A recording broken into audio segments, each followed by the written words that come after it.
കൊല്ലത്ത് വ്യാജ തിരിച്ചറിയൽ രേഖകളുമായി ബംഗ്ലാദേശ് സ്വദേശികൾ പിടിയിലായ സംഭവത്തിൽ കേന്ദ്ര ഏജൻസികളും അന്വേഷണം തുടങ്ങി. ജില്ലയിൽ അനധികൃത കുടിയേറ്റക്കാരായി കൂടുതൽ പേർ ഉണ്ടെന്നാണ് വിലയിരുത്തൽ.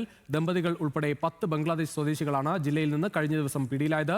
ഷമീർ അബ്ദുൾ ശരിക്കാണ് കൂടുതൽ വിവരങ്ങളുമായി. ഷമീർ, ഇവർക്ക് മറ്റെന്തെങ്കിലും തരത്തിലുള്ള ബന്ധങ്ങൾ ഉണ്ട് എന്ന് സംശയിക്കുകയാണോ? കേന്ദ്ര ഏജൻസികളും ഈ അന്വേഷണത്തിലേക്ക് വരിക?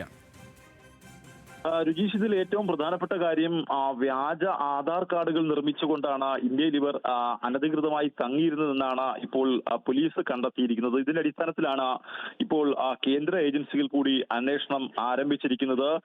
കൊല്ലം റൂറൽ പോലീസിലാണ് 10 ബംഗ്ലാദേശികളെ കഴിഞ്ഞ ദിവസം പിടികൂടിയത്.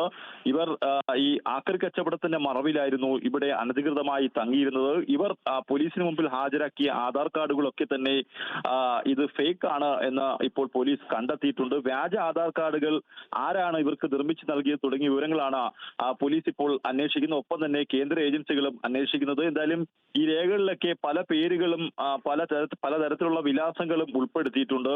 ഇതൊക്കെ തന്നെ വ്യാജമാണെന്ന് പോലീസ് അവിടങ്ങളിലൊക്കെ തന്നെ അന്വേഷണം നടത്തുകയും ചെയ്തു. എന്തായാലും കേരളത്തിൽ ആലുവയിലാണ് ഇവർ ആദ്യം എത്തുന്നത്. പിന്നീട് 1 മാസം മുമ്പാണ് ഇവർ കൊല്ലം ജില്ലയിൽ എത്തിയതെന്നും അതിനുശേഷമാണ് ഇവർ ഈ ആക്രി പെറുക്കി ഉപജീവന മാർഗം നടത്തിവന്നതെന്നും അന്വേഷണ സംഘം കണ്ടെത്തിയിട്ടുണ്ട്.